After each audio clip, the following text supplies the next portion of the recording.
Sorry about that, folks. It dropped you for just a second. I forgot that I had unplugged my camera some time ago, so the battery died down. Sorry. So now you guys are getting 4 notifications one afternoon. I promise. This is not the norm. You guys are perhaps new. I ask you to maybe not unsubscribe from me because I know I've sent way too many notifications today, but it is not the norm. Sorry about that. Okay, so I'm just in the early stages of the last stage, the last phase of my painting process, which I typically call light opaque highlights or final edit. Both of those terms, good descriptions. Final edit or light opaque highlights. And I started this time right here in the focal point with the face of these 2 sheds, which if you were here with me a few minutes ago, you heard me say it was a surprise. I did not expect those sheds to be focal point. I thought the barn was going to be. But as things have developed, they make a better focal point, and in combination with the sun hitting the grass on the back side of that bush. So Marcus, was it you a while ago mentioned about that you thought focal point meant where the dark is next to the light? Yes, generally speaking, that's not a hard and fast rule. Generally speaking, it's where the darkest and the lightest area converge or meet or intersect, are next to each other. That is the focal point. One of the nice things about this little accident here, the green is very bright. If you watch me very often, if you have watched me, then you've heard me say green is a very dangerous color. Green jumps out aggressively at you. It attacks your retina. And so you have to be very careful with green. Now it so happens, because I'm using it as the brightest, lightest color, that works in my favor actually in this painting. The fact that the greens assault your retina, so it actually works in my favor quite a bit.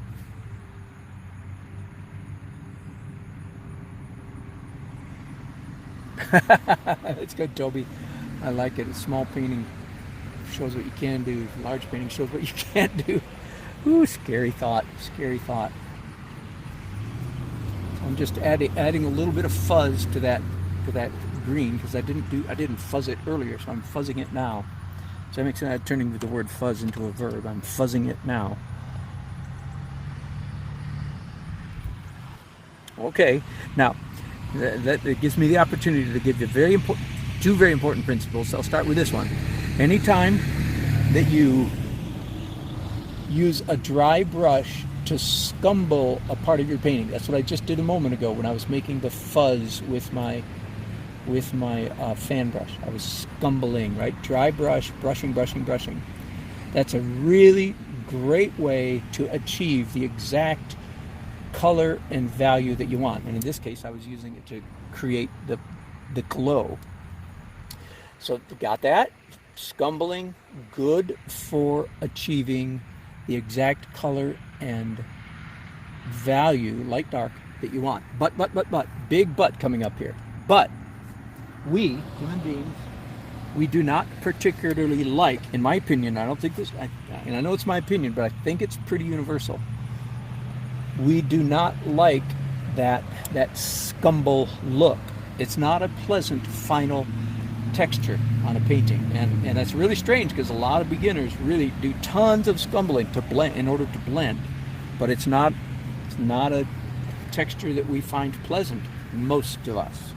So what that means is, anytime you use scumbling in order to achieve, like I did just right there, to achieve the exact value and color that I want, it's, in my opinion, mandatory, important that you come back after scumbling and mix up a color that matches your scumble and apply it with what I call real painting. That is, real painting is you pick up a slab of paint on your brush and you you put it on the canvas. That's real painting. Fake painting, I guess, conversely, is where you scumble, where you dither, where you fiddle. That's not good painting. And again, it's absolutely endemic among all beginner painters, including myself. So these are lessons I've learned the hard way. I present them to you for your consideration. Don't dismiss them too quickly. I'm not saying I'm absolutely right. Of course not. Not about everything. Of course not. But if you're a beginner, don't dismiss the ideas too quickly. Unless, of course, you're just a way better painter than I am, which is very possible. And many people are. But not many people watching this video are way better than I am. Is that fair to say?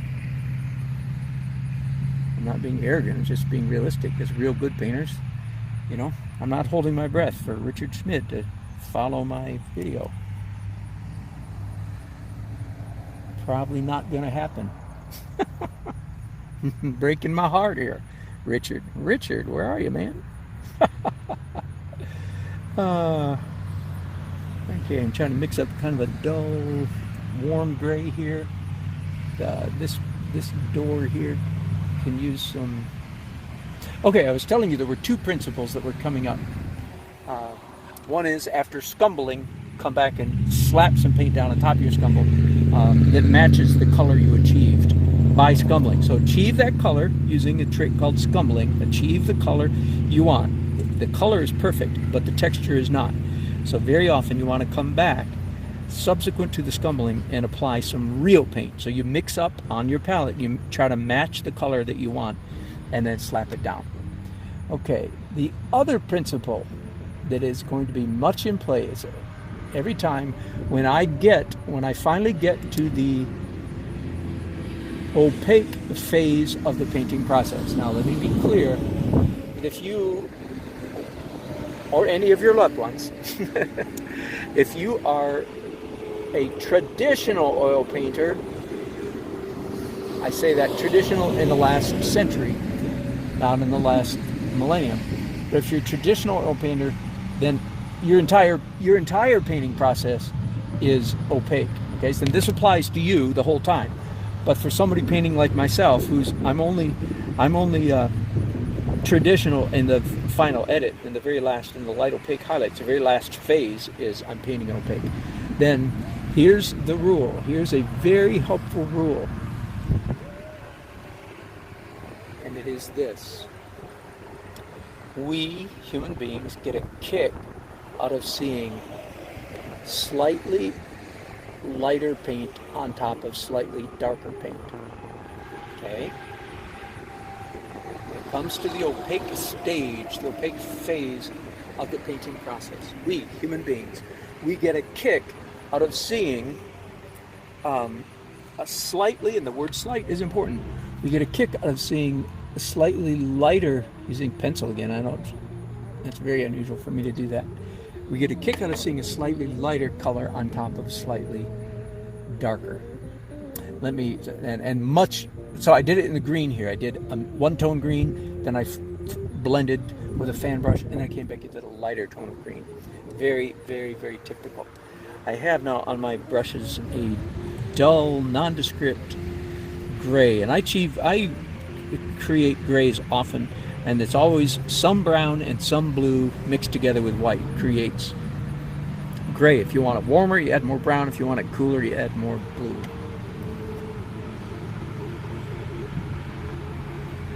Add some Naples yellow to that, and a little bit, so it's not quite light enough. It's a little bit too dark. And I'm hoping you can see what I want to do is on this roof right here, which already exists at just about the perfect color for my purposes. It's already the right color. But what we like to see, what I'm doing now is I'm mixing up a little bit of opaque oil paint and putting it on just a little bit here, and a little bit there, not covering the whole thing. Oh, that would be a horrible waste. not only a waste of energy, but this panel, the way it is right now, is made up of several layers, of colors. Therefore, it's very complex, very complicated, and the physics sense of the word. It's multi-layered, and if I were to slap a slab of opaque paint on top of it, it would diminish the complexity of that square, and that would be a loss in the value of the painting, because our eyes get a real kick out of all those complex layers. Okay, so that particular barn is probably finished. Oh no, tell you what, while I'm still doing dark, yucky, medium, mousy gray. By the way, they're muddy colors. Muddy has nothing to do with color. Has to do with the misappropriation of transparent, or the misappropriation of opacity. If you haven't seen my video, I have a very nice produced video that is not live but edited video, where I describe what is mud. So if you want to see that, I'm not going to repeat it here. Just go in your YouTube search bar, do Dan Nelson mud, and you'll find about an 11-minute video where I describe, I think very well, what mud is, where it comes from, what it's a product of. Okay, now this roof right here, do you see how it fades up to, it gets kind of a rust color toward the top? It's because of this, right? Now, I don't want to obliterate that. I want to keep that. So I'm going to match. Hello, ladies. Hello. Thank you for, are you sister? Yes, sir. How fun. How long have you lived here? Long time? Just about 4 years. Okay, you remember it. Yes. Where'd you come from? Well, we were born in Florida, but I'm going to stay there for 1 year. We moved to South Carolina for 5 years. Yeah. We've been in North Carolina for just about 9 years. Down the road. Lewisburg? We lived in Lewisburg for a year, almost a year. I'm getting your whole story, aren't I? And then we moved from a house. Florida, South Yes, and then we moved to a house off Town Road. Oh, yeah. To Lake Forest. Yeah. What fun. Yep. Do you like living in this big old house? Kind of. It has its challenges, but yeah. It does. That is a good. We moved away from the country, so we were very secluded in the country, so we enjoyed that a lot. Did you? Yes, sir. Did you really? Oh, good. So moving here was a different. You're well adjusted young lady. But you could like living in the country. Yes, it was just a little different moving here because now the road was just right. Gotcha. So it's, But this yeah. is, you'd like it even more secluded. Yes. Yeah, because there's noise. Yes. Gotcha. But painting is beautiful. Thank you. It's very pretty. I love it. So, and I'm broadcasting on YouTube right now. I've been broadcasting the entire process. I gave you basic ideas, Yes. right?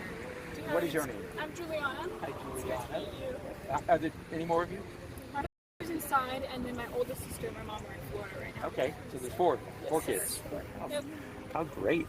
Yes, here, I'll give you a card just in case. Take photos. Yes, thank you. Do you have an Instagram account or I Facebook? do, but I don't use it very often. And I would use Facebook. Anyway, yeah, I'm working on it. All right. Yeah, but mostly I'm on YouTube. I broadcast on YouTube every day.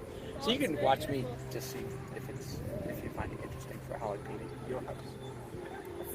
Any idea how long you're going to stay here? Think you're here for a while? I'm not sure. You think some high school? Are you homeschooled? Or did you go Probably, yes. We're homeschooled. Are you? Yeah, so probably another year or 2 years ago. Our church is in North Raleigh, so we want to move really close to What church is it? First Baptist. Oh, yeah. Been there only once. There's a lot of friends there. Well, except I just don't want to. Very cool. Well, thank you so much. You're for, very welcome. choosing our house. Yeah. I'll probably be out here another 45 minutes anyway. Come back if you want. But yeah, you can see what it's going to look like pretty much. Very nice. Thank you. Good to meet you.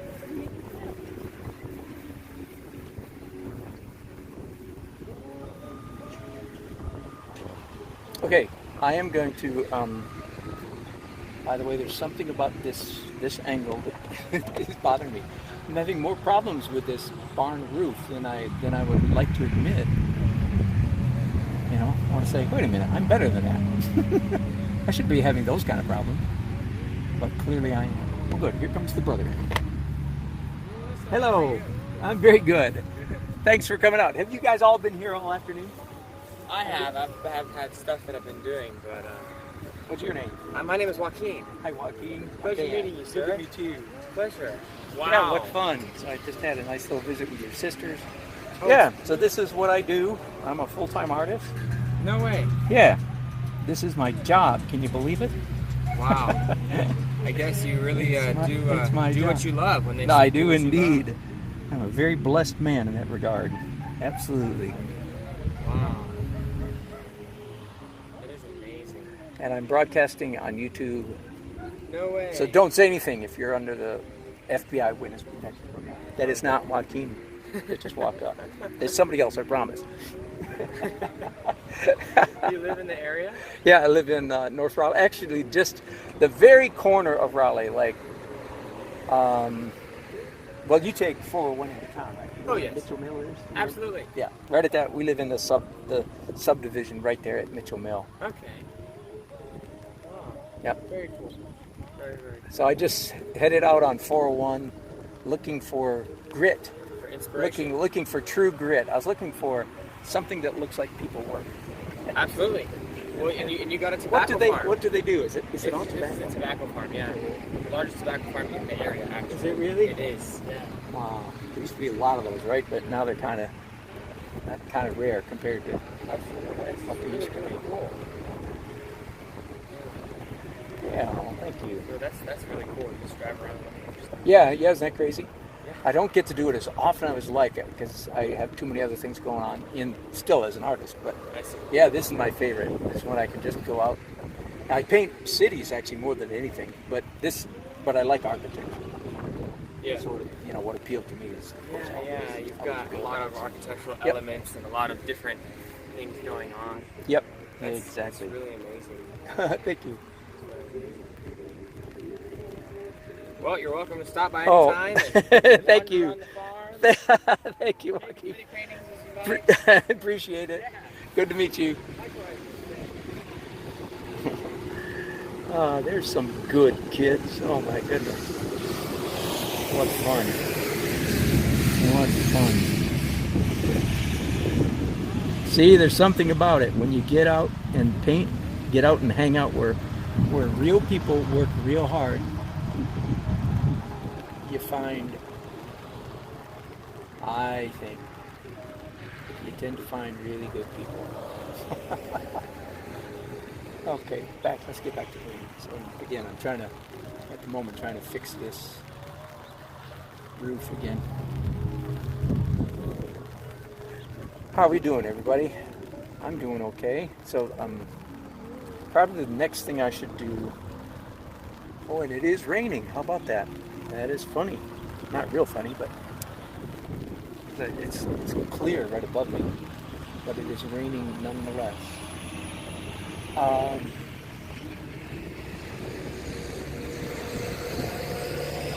You can see the rain here, can't you? But that's going away from us. It's not coming this way. It's going the other way, I think. I hope. Yeah. Anyway. So bear with me. If I have to make a sudden dash for the car, it will not be the first time. Electronics first. Protect. Yeah, right now I've got. Oh, hang on. I've got my camera. The camera you guys are shooting from is getting rained on. So let me put a little bit of a cover on top of that and see if that helps any. Nope, it's just going to blow away. Okay, forget that. I need to bring a rubber band for that purpose, don't I?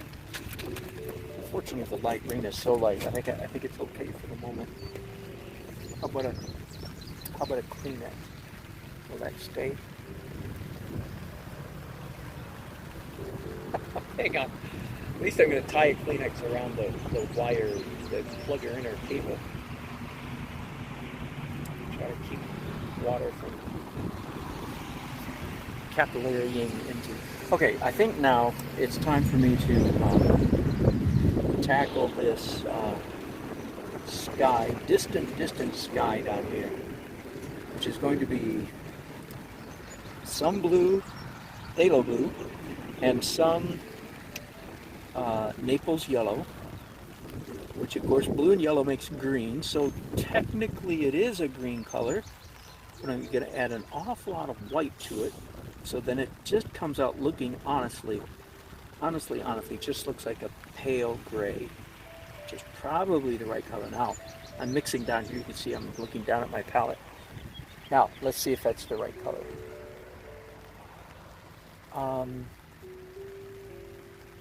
Yeah, it might be, for starters anyway. It's okay for starters.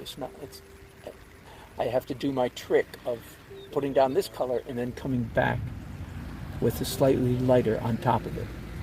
Does that make sense? And someone might say, well, if you're going to do lighter on top of it, why don't you just do that degree of lightness initially? Oh, no. Thanks for asking. No. It's because it is the two-layered effect that's what creates the charm, is the fact that it's not drawn, so to speak, all at once, but is achieved through a combination of layers.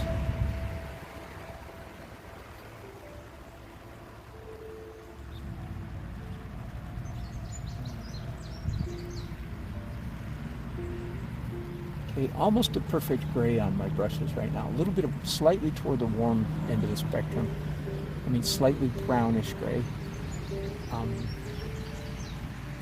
And I think I'm just going to add some phthalo blue to that, so I can, without cleaning my brushes, just keep the gray and then add phthalo to it. Let's see if that's the right color now for the next. Nope, that's too dark.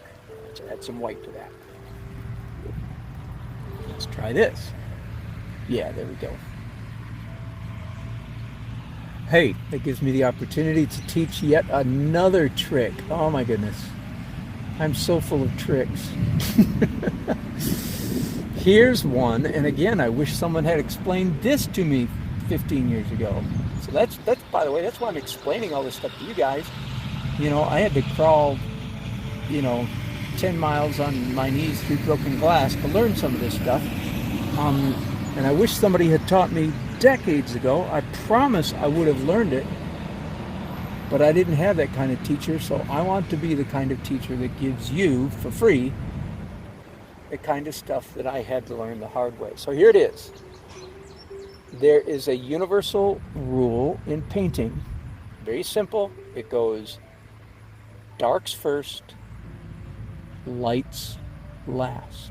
You do your dark. This is not a Dan Olsonism. This is not unique or unusual to me. This is standard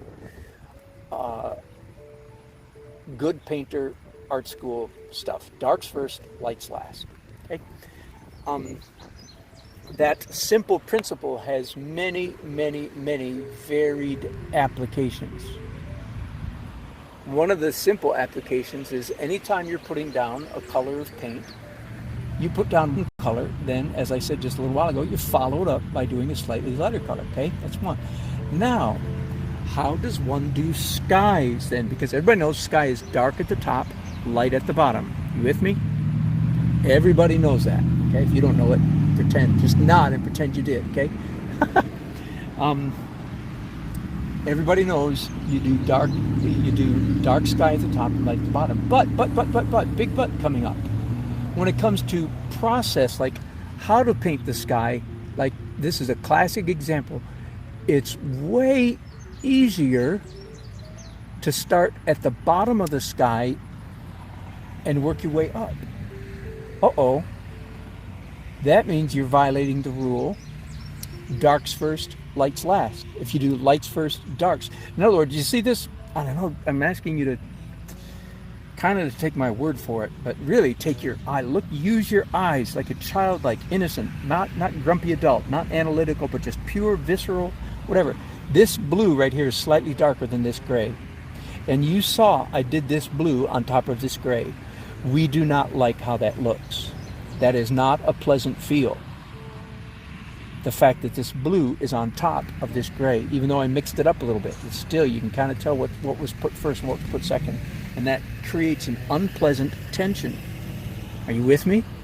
Well, first, I want you to acknowledge that, first of all. And again, if you're a way better painter than I am, then you're not watching this video. So, it's likely that you can learn something here. So pay attention. Doesn't mean I'm right. Oh my goodness, I don't think I'm right about everything. No. But I have a few handles that I'm trying to pass on. Okay, so I am violating the principle. And you say, well, why don't you start up here and just get lighter? Because this is the target. I don't know how quick to get lighter. It's like aim, miss. Oh, doggone it. So what I do is I start with the light and go this way. And here's the answer. As soon as I finish, so I have to paint. If I want to do this for real, I know this seems crazy, I have to paint every single sky twice. Once going up and second time coming down. Now, once you just resign yourself to that reality, it's not really that bad. First of all, or I don't know if first of all is the right way to remember that the second time that I paint the sky, when I'm coming down this way, I'm doing the great majority of the painting is happening on the way up. When I come back down the other way, very quick, I'm doing the lion's share of the painting right now on the way up. I just have to hit a few little bits here and there. So it won't be that bad. But I feel like once you just resign yourself to that reality, you got to paint every sky twice. First of all, going up, and second, going down.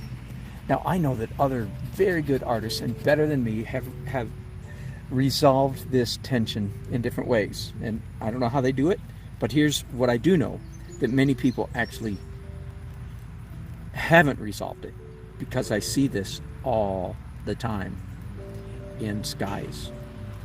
We don't like seeing dark paint, even dark blue paint, on top of slightly lighter blue paint. It's an unpleasant experience.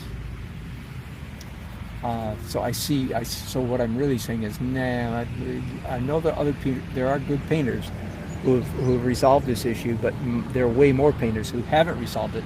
They just don't know they have an issue, or they haven't figured out how to resolve it. So there's my answer, is you paint every sky twice. Once going up, once going down. Whew. Glad I was able to get that important instruction out there. It's out there now, folks. It is out there.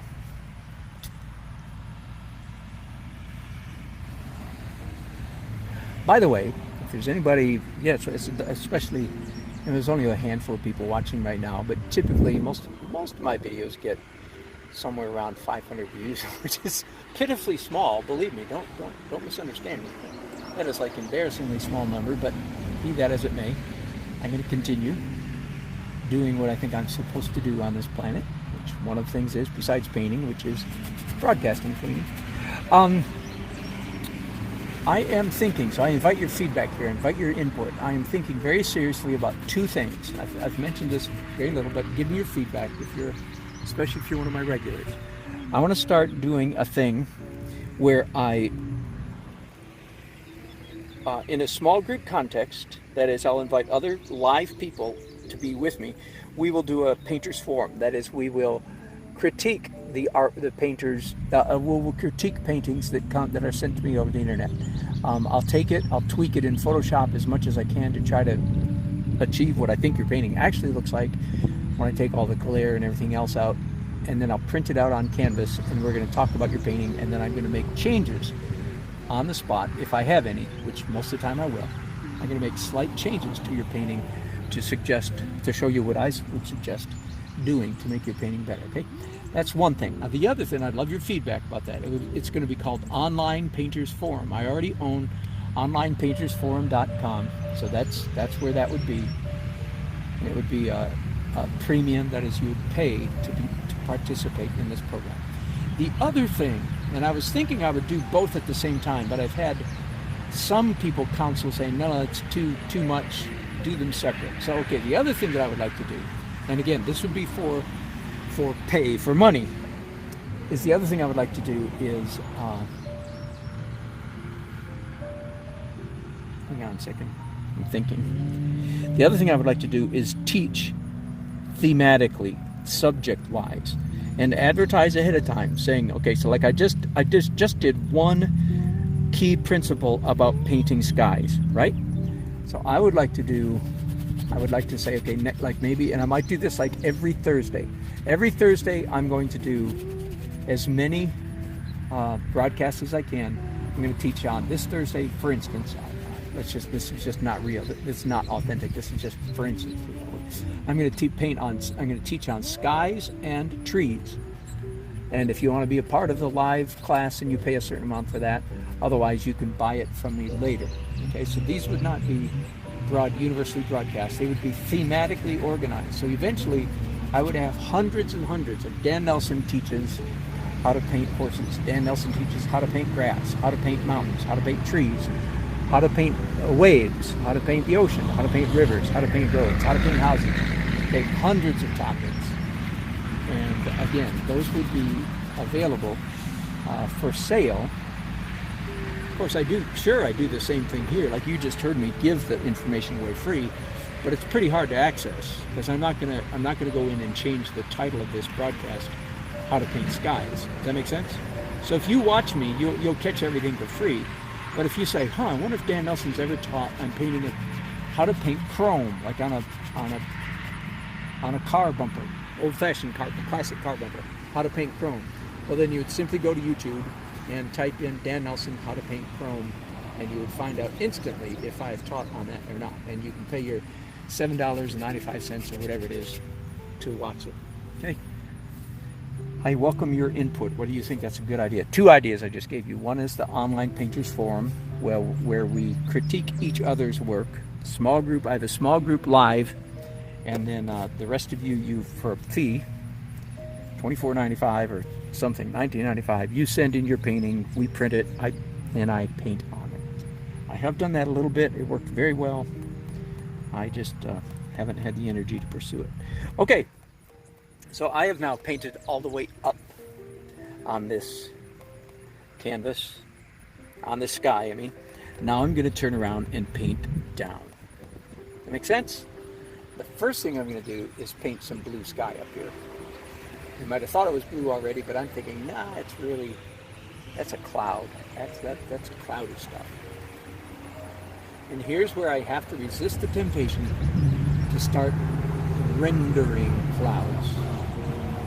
Because that wouldn't be in keeping, it wouldn't fit with all the rest of the painting. So now I'm coming back down the sky, and it's going to be much faster going down than it was going up, as you'll see in just a minute. So now I'm mixing up a lot of white, so that I have now light stuff. And I'm going to paint the underside of this cloud. See, all of a sudden now, where there wasn't really much of one before, all of a sudden I've got this dark cloud in the sky. Cool, huh? And it just sort of appeared without me having to like force it and render it. Let me continue to come down then, heading toward the horizon, now painting in the correct manner. Dark first, light last. But I've already established pretty much the values that I want in the sky. So I'm not shooting blind anymore. I know exactly where I'm going to end up when I get down to the horizon. And I won't miss it because I'm just shooting blind, so to speak. Hello, Dominic. It has more pleasing colors. Thank you very much. I hope so. Thank you. You talking about the sky, Dominic, I presume? Yeah? Yeah, just a little bit of color in there. A little bit of purple, green, a little bit of, because I usually say purple. If I was a real artist, I'd be saying violet all the time, right? You know that, but a little bit of purple, a little bit of green, certainly blue and yellow. So let me continue to come down. I'm going to add a little bit more. Naples yellow is one of my favorite. It's a very opaque color, of course, and I have it in the brown category. Even though it's called yellow, it's in my book. It's a brown. It's my lightest brown, Naples yellow, and I like it. I'm using it right now to make the colors I want for this sky. Because not only do skies, as you know, not only do they get lighter as you approach the horizon, they also get warmer or yellower as they approach the horizon, right? Hopefully you know that. Well, my music is a little loud there, folks. I'm afraid I'm going to get a notice from YouTube saying you were playing copyrighted music. It's supposed to be just loud enough for me to hear it. But then there's some recordings that are louder than others. So when I play my YouTube list, my iTunes list, all of a sudden it's too loud, like right now. So sorry about that. Turn it down just a little. There we go. I don't need music to paint by. I do not. I don't play music because I need music. I paint music to keep me from getting songs stuck in my head. And I can't stand. I do it all the time. I get songs stuck in my head all the time. It drives me nuts.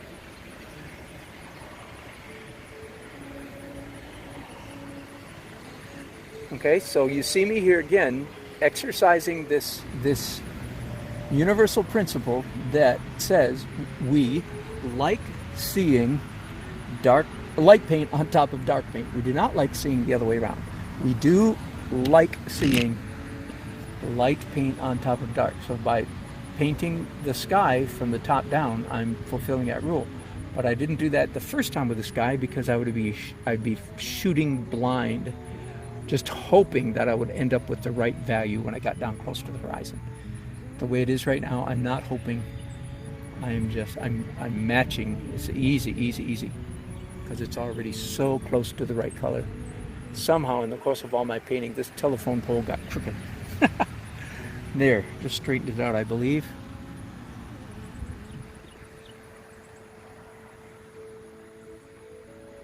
Hello, Marcus. Good to have you on board.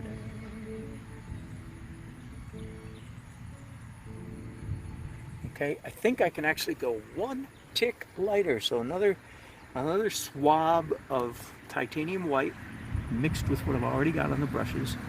And that should give me the lightest sky color right here. And to tell you the truth, I can't tell if this is lighter than that or not. And that's okay with me. That's okay.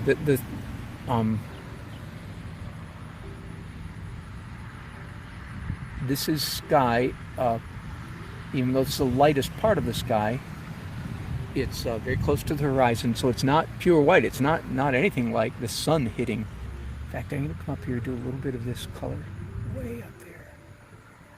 Yeah.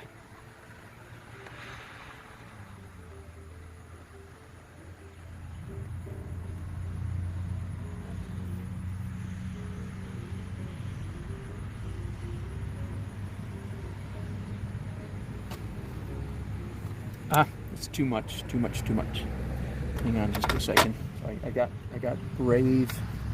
Got carried away up there with that cloud stuff. I think you can see that, can't you? Up there.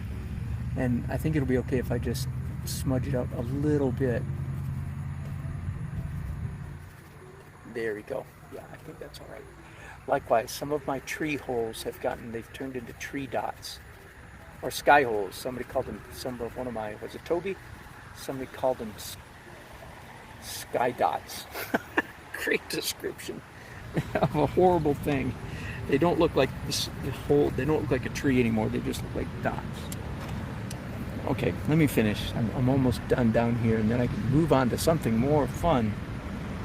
This has taken quite some time, hasn't it? You think you're bored. Okay, now I've got a very light pale color on my brushes. Yeah, if I warm this up a little bit, I bet I can use this light color somewhere else.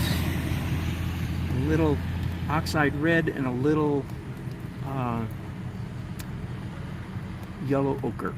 Again, oxide red is a brown, very orange brown, very similar to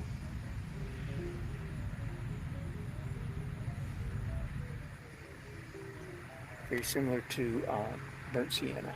For those of you who know burnt sienna. Certainly my favorite brown color. Sometimes it's called transparent oxide red. But don't let the word red confuse you. It's not red. There are a lot of things. Yellow ochre is not yellow, it's brown. Even Naples yellow, I don't call that yellow, it's brown.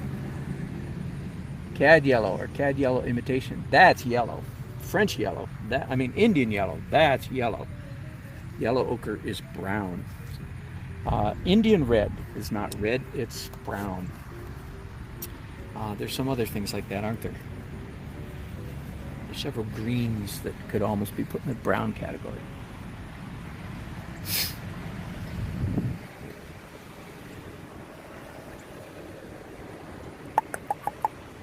I'm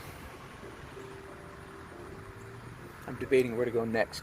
I want to do some darks in the trees. One of the best ways to do trees is to do light, dark, light, dark, light, dark.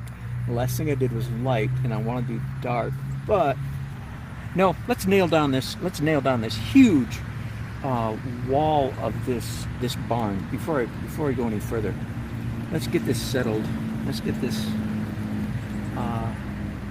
As I say, let's nail this down. Let's settle what's going to be really happening. Whoa, too much red. Too much yellow. Does that ever happen to you? Of course it does. Everybody who's ever painted, you're mixing colors, and all of a sudden you just pick up too much, and it's like, whoa, too much. Again, don't beat yourself up. It happens to everybody. It doesn't just happen to you. No, that's universal to humankind. To any humankind who paint. It's universal. Okay, I've mixed up a kind of a dirty salmon color that might be the good for my first. Yeah. I basically want the color that's already here on the canvas, but I want a slightly lighter, cleaner version of it. Right?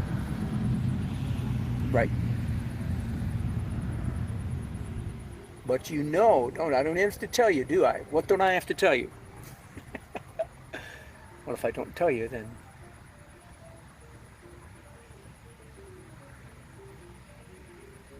what I don't even have to tell you is that now I'm applying this dirty orange, and I'm trying not to cover up any more than I have to on this barn wall. I do not want to. I'm not going to paint the whole thing. I'm not going to paint the barn, as I like to say. In this case, it's literally a barn, so it's kind of funny. You probably can't see this, but there was a little line right there. I don't know what it was drawn with. I don't know where it came from. Likewise, there's a little line here, but I don't like it, so I'm covering it up. But this line over here, I don't even know where it came from. It was left over from something. And I accentuated it. I kept it. I painted around it. And that's what I mean by when you make, quote unquote, a mistake earlier in the paint process. Like that was a mistake of some kind. It's actually turned out, now, what is it now? I don't know, maybe it's a wire hanging down. It doesn't even really matter what it is. The fact is, it looks kind of cool. That's all that matters. It looks kind of cool.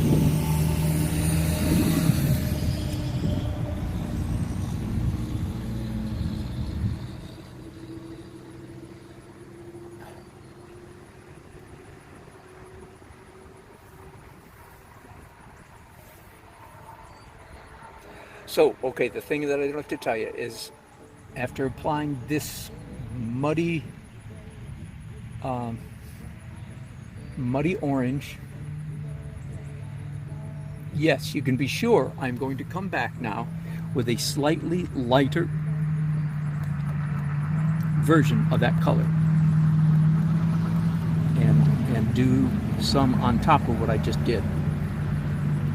So I'm changing it from one color of orange, if you will, to two color. Yep, it's the right color. Just a slightly lighter. And that's what we get a kick out of, is the slightness of it. The subtlety of it is what makes our visual part of our brain go pitter-patter, pitter-patter. Okay?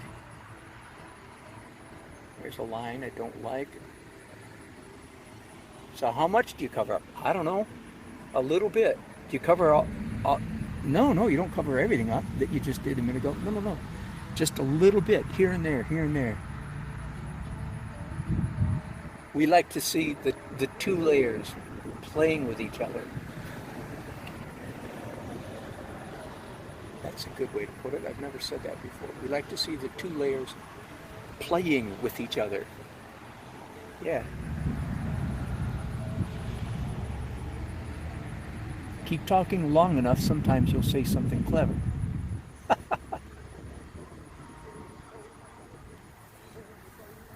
Okay, now having done it once, is it ever okay to do it again? That is lighter still? And the answer is of course, very often it is. And I think right now is one of those cases where I'm coming in now with something, again, slightly lighter than what I just did and putting it on top of what I just did.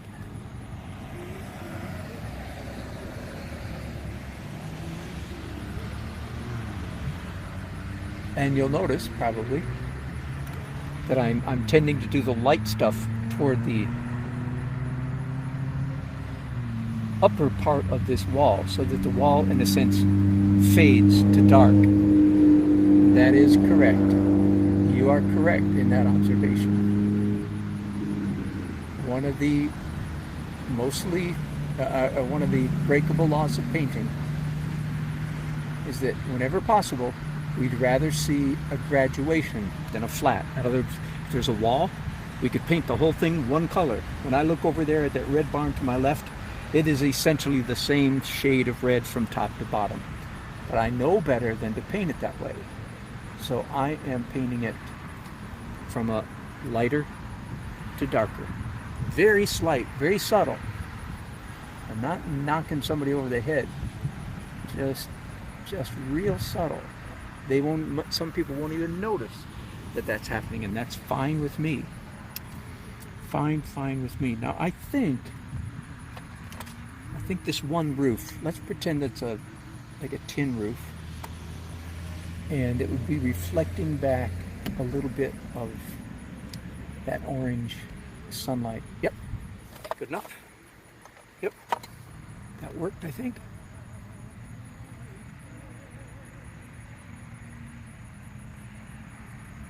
I'm going to use this, while I've got this orange on my brushes, let me do a little bit of it somewhere else. Anywhere that I can, just little excuses to use it somewhere else. Most of you know that trick. If you use a color somewhere in your painting, it's usually a good idea to use it also somewhere else. Especially if it's a fairly intense color like this bright orange that I've got here. And I think that I can actually do some on the farmer's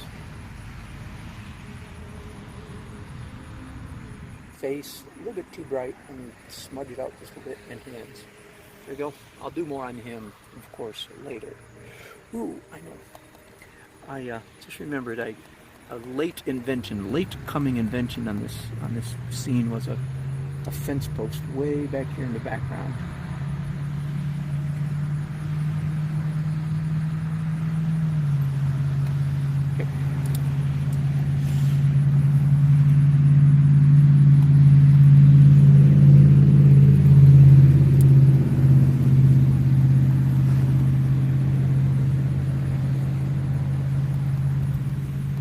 Mixing up now a duller, adding green, some more green. I want to do some roads back here.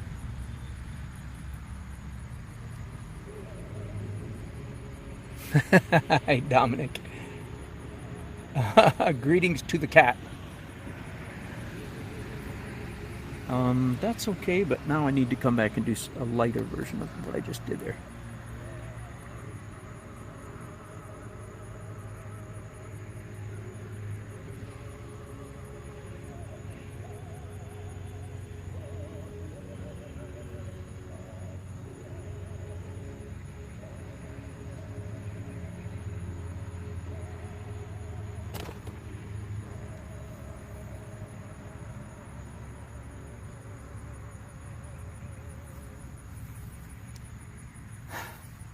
Okay, I do now honestly fear that I'm boring some of you just about to tears Well, that's not really true because you've long since left me if you get that bored. But I'm afraid that what I'm doing is just a little too, it's too subtle, hardly showing up on your camera, on your monitor through my camera. So I'm going to bid you a fond adieu in just a little while, I believe. Let's lighten up some of that building. One of the things I do in the final edit also is eliminate any pencil lines that I don't like. Like, usually there are some pencil lines in the final painting that I'm thinking, man, that's just too much pencil. No big deal. I just take this brush and cover up the pencil, and all is well. No muss, no fuss. Pizza cake. Tell you what, before I go, let me tackle the ridge of this, actually the fascia board along this, and I think this would be a good time for a palette knife.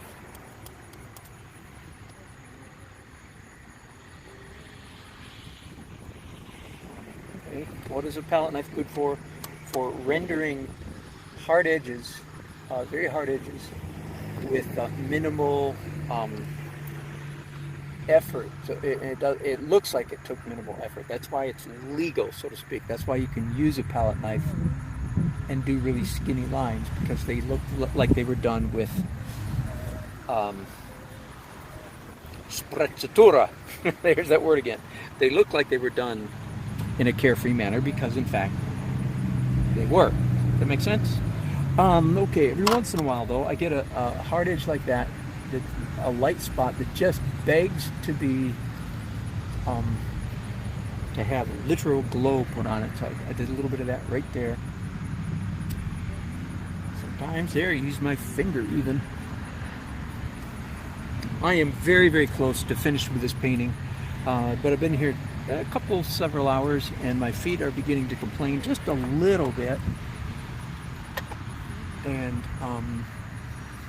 so I'm going to, and plus when if this was a competition, of course I would stand here and finish, no problem. I wouldn't have any trouble doing that. But because it's not, it's sort of like, why put myself through so much?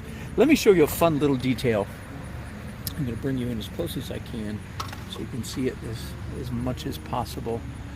Look at the dark side of this shed right here. The very first stroke. So I'm camping out on a theme here. The very first stroke. Donna, thank you very much. Hope you do. Very first stroke that I put on this painting was purple, purple, red, red. And you can see, well, let me back up. You can see just a hint of the red up here. You can see it in the tree right here. It disappears really under there, but it shows up real clearly right there.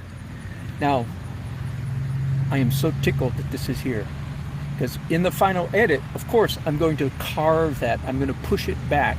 I don't like this. I don't like a big red, whatever you call that, shaft. It's too crazy. But after I finish editing it and just carving it up, you'll still be able to see that red shaft peeking through, and it's going to be delightful. There's another one of those that is happening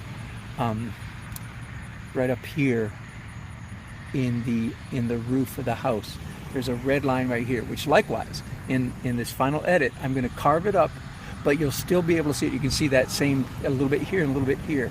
Really, really fun.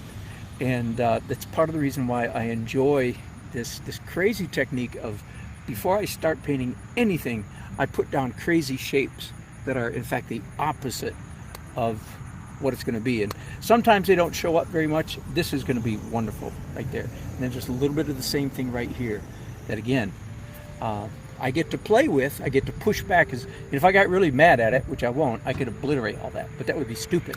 I'm not smart enough to paint good, but I am smart enough to recognize some good painting when I see it. And I look at that red shaft and go, dang, that's going to be gorgeous. And I just carve it up a little bit, but you'll still be able to see it. And I'm not smart enough to put a red shaft of paint on the wall of my shed. Do you understand? I didn't know there was going to be a shed here. I just did the big red X. Okay, y'all, I have talked yourself to death. And I've had a great time doing it. I just heard some thunder, but I believe the thunder is still going the opposite way. But now there's some other thunder coming behind you. So thank you much for your company. I'm going to pack up as quick as I can, get home, and finish this in my studio. Thanks, y'all. Bye-bye.